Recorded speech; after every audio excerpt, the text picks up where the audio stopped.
So I wanted to show you this. I've had this for a while. It's an Ibanez Prestige, made in Japan, AZ, HSH. I did a couple of videos with it. It's got the Air Norton, True Velvet, and the tone zone here. And I did some work to it, right? It has really, really beautiful neck. It was at the time my only 24 fret guitar, so it filled that role. It's a nice weight, roasted neck. Everything is really nice on it. Bone nut. What I did was I flipped this pickup around and I added a coil tap here so that I could be in this position and get just that coil by itself. Also, when I'm in this position, I get these two, which I think sounds better than these two.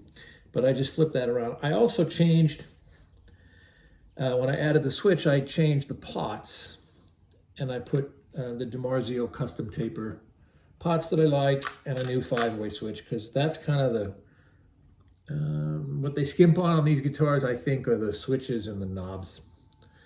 The other thing I did was, I had a Goto 510 on here for a minute, but the spacing is narrower on this bridge because the neck is a little narrower here than some of my other guitars with the 510. So I put back the original bridge, the Goto, whatever it's called, 15T or something, I'm not sure, because the spacing is a little narrower and it gives you a little extra room on the edges. But I got from Goto, Japan, this bushing and arm that is like the 510, because I like this better than that kind of pop-in screw-on style. And it worked out really well. The length of the bar I really like. I did a couple of clips with this. And it's a great guitar. The only thing that I think is a little wonky is that plug-in type bar, because you get this weird creaking sound, and the bar I think is too long for my taste, so that's what I did. So I did some stuff on this, but I was impressed enough with the neck being a nice profile, and the pickups. I like DiMarzio pickups in general, and these ones I thought were really, really good. But I did do quite a few tweaks with the trem and the pickups, the controls, which I think is kind of the weak point, right? And they put those kind of cheap pots, that cheap box switch. So that was this, and this stays here in my house, and I play it a lot, and I really like it a lot. And then I got another guitar because this piqued my interest in a different guitar, which I'll show you now.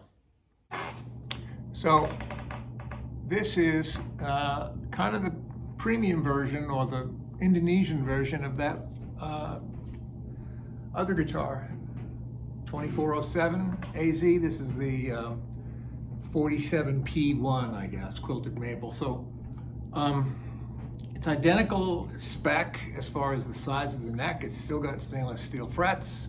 It's got the exact same pickups, bridge, same locking machines, the Goto locking machines. Differences is this is obviously a veneer thin top that they put this binding around. The other guitar has a real, I don't know, 1/4 inch or whatever it is, maple cap. They did a scraped binding. They're both basswood. Aesthetically, it looks really nice. It's a nice top. Same pickups, exactly the same. I didn't flip this one around. I'm probably gonna just leave it the way it is. I didn't change any of the pots. I'm gonna leave them unless they fail, then I'll change them. This is the original pop-in style bar with the long arm. I'm not crazy about it, but it's fine. I'm here in my teaching room, my teaching studio, and this is what I use here, along with other stuff. I have a couple other guitars here. But as far as the differences, it's got tusk nut instead of bone, and you know, it's made in Indonesia. I would say that if I was just to pick it up blindfolded, it'd be very tough to tell the difference. The frets are glass smooth. They're perfectly rounded at the ends.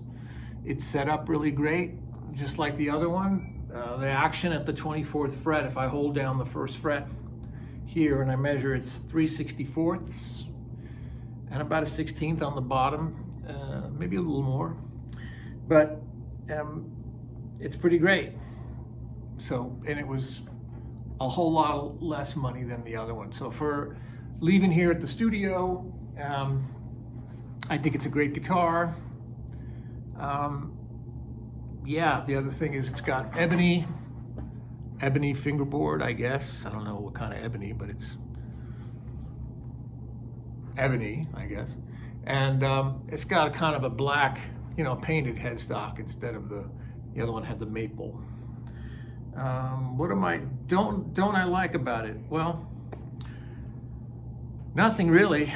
I told you I'm not crazy about this bar, but it's fine for here, just for messing around, for teaching guitar and stuff. And I'm not really a super fan of this pearloid binding. I'm not really into it, but from straight on, it looks fine. From, if you look close around the edges, there's a couple of translucent spots on the binding that look a little, maybe not super premium, but it's really a pretty nice guitar. The neck is, like I said, I don't think you could tell the difference blindfolded the way they play. They sound just about the same, except, there is no coil split. But these guitars can be had, for much, much less than the Prestige ones. And I think that they got really great features, for the money, the Legato stuff, the machines, and the DiMarzio. So that's it. That's the AZ47P1 QM. I guess stands for quilted maple. It's a cool color, dragon eye burst. You know what I'm saying? That's it. So that's also those two guitars. Virtually the same. The other one is a little finer when you feel the finishing maybe is a tiny bit better. There's some weird little spot here on the neck. Feels like it wasn't completely finished the same. Almost like they missed a final step, but I usually hit the guitars with different levels of polishing, sanding stuff. And I use like a compound and micro mesh so that they feel like, really silky smooth anyway. So there you go. The Prestige and the Premium. Very cool guitars and two different price ranges. So that's that.